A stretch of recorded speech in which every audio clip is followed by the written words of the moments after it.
अक्सर कहा जाता है कि किसी भी कहानी की शुरुआत सबसे अहम होती है। तो आज हम देखने जा रहे हैं ट्रांसफॉर्मर्स प्राइम के बिल्कुल पहले सीन को। आइए समझते हैं कि इसकी शुरुआत इतनी जबरदस्त क्यों है। तो कहानी शुरू होती है और कोई बड़ा धमाका नहीं होता, बल्कि शुरुआत होती है ऑटोबॉट्स के लीडर ऑप्टिमस प्राइम के इस एक जुमले से।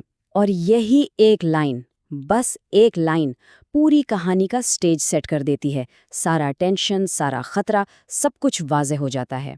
सिर्फ 5। सोचिए जरा, इतनी बड़ी जंग में सिर्फ 5 ऑटोबॉट्स। ये छोटा सा नंबर फौरन ही हमें बता देता है कि आगे क्या होने वाला है, कि हमारे हीरोज बिल्कुल अकेले हैं और दुश्मन उनसे कहीं ज्यादा।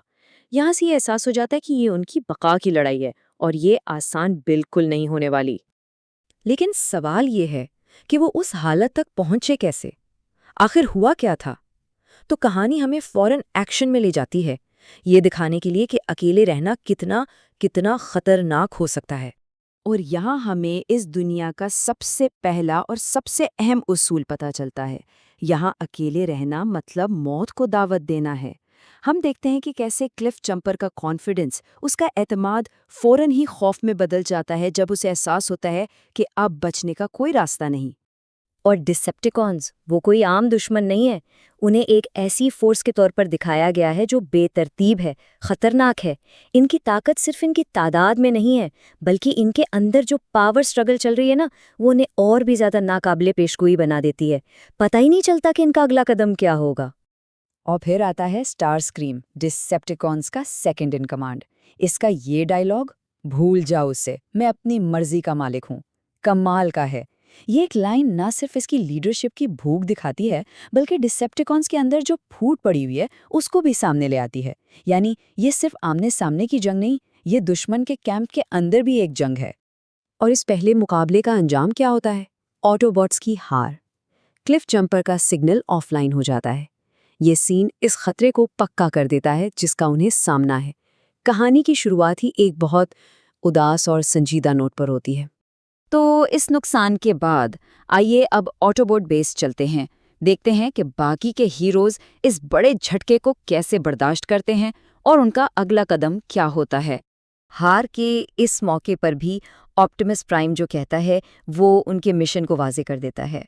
वो कहता है कि ये लड़ाई साइबरट्रॉन की याद में है, हर उस ऑटोबॉट के लिए है जो अमन से जीना चाहता है, और अब जमीन के लोगों की हिफाजत के लिए भी है। ये सिर्फ बदला लेने की बात नहीं, ये उन उसूलों की जंग है जिनके लिए वो हमेशा से लड़ते आए हैं। लेकिन कहानी यहाँ और भी दिलचस्प हो जाती है, क्योंकि हर ऑटोबॉट इस बात पर राजी नहीं है कि आगे करना क्या है, और यहीं से टीम के अंदर एक तसादुम शुरू होता है। खास तौर पर ऑप्टिमस प्राइम और आरसी के बीच दोनों के नजरिए बिल्कुल अलग हैं। ऑप्टिमस के लिए इंसानों की हिफाजत उनका फर्ज है, उनकी बुनियादी कदर है, जबकि आरसी का मानना है कि इंसानों को इस जंग में शामिल करने का मतलब है और जिंदगियों का नुकसान। तो ये लड़ाई सिर्फ डिसेप्टिकॉन से नहीं, बल्कि टीम के अंदर सोच और हिकमत अमली की भी लड़ाई है। आरसी का नुक्ता नज़र बहुत अमली है। वो कहती है कि अगर इंसानों की हिफाजत करते रहे तो और ऑटोबॉट्स मारे जाएंगे, और इसकी ये दलील ऑप्टिमस के मिशन को सीधा चैलेंज करती है। देखा जाए तो आरसी गलत नहीं कह रही, वो बस अपनी बची खुची फैमिली को, अपने दोस्तों को खोने से डर रही है, और ये चीज़ इसके किरदार को बहुत गहराई देती है। और जैसे ही ये बहस शुरू होती है, फौरन ही इसे आजमाया भी जाता है, क्योंकि ये ऑटोबॉट डिसेप्टिकॉन लड़ाई अब इंसानी दुनिया में पहुंच जाती है। और यहाँ हमारी मुलाकात होती है जैक डार्बी से, एक बिल्कुल आम सा लड़का जो एक फास्ट फूड जॉइंट पर काम करता है। वो इस पूरी बड़ी अजीबो-गरीब जंग में हम जैसे आम इंसानों की नुमाइंदगी करता है। इसकी दुनिया बहुत छोटी सी है, इसकी फिक्रें भी बहुत सादा हैं, जैसे बस एक अच्छी सी मोटरसाइकिल खरीदनी है, और यही सादगी इसे एक ऐसा किरदार बनाती है जिसके साथ हर कोई ताल्लुक महसूस कर सकता है। लेकिन ये जो इसकी आम सी सादा सी जिंदगी है ना, ये अब हमेशा के लिए बदलने वाली है, क्योंकि अब इसकी आम दुनिया का टकराव एक बहुत गैर मामूली दुनिया से होने वाला है। और ये टकराव होता कैसे है? जैक को आरसी नजर आती है उसकी मोटरसाइकिल फॉर्म में, और ये वही बाइक है जिसका वो सपना देख रहा था। वो उसके पास जाता है, उससे बात करने लगता है, और तभी डिसेप्टिकॉन्स आ जाते हैं और जैक ना चाहते हुए भी इस साइबरट्रोनियन जंग के बिल्कुल बीच में आ जाता है। एक इत्तेफाक जो उसे कहानी का मरकजी हिस्सा बना देता है। लेकिन यहाँ एक छोटा सा ट्विस्ट है। आरसी जैक का नाम जानती है, तुम मेरा नाम कैसे जानते हो? ये सवाल फौरन ही इनके बीच एक कनेक्शन बना देता है। पता चलता है कि ये दोनों अनजान नहीं हैं, उनके बीच पहले से एक हल्का सा राब्ता है और ये उनके रिश्ते की बस शुरुआत है। और उनका रिश्ता शुरू कैसे होता है? आरसी की इस धमकी से, मेरे बारे में किसी को बताया तो घर आके मारूंगी। ये कोई दोस्ती की शुरुआत नहीं है, ये एक मजबूरी का सौदा है, एक ऐसी पार्टनरशिप जो सिर्फ जिंदा रहने के लिए बनी है।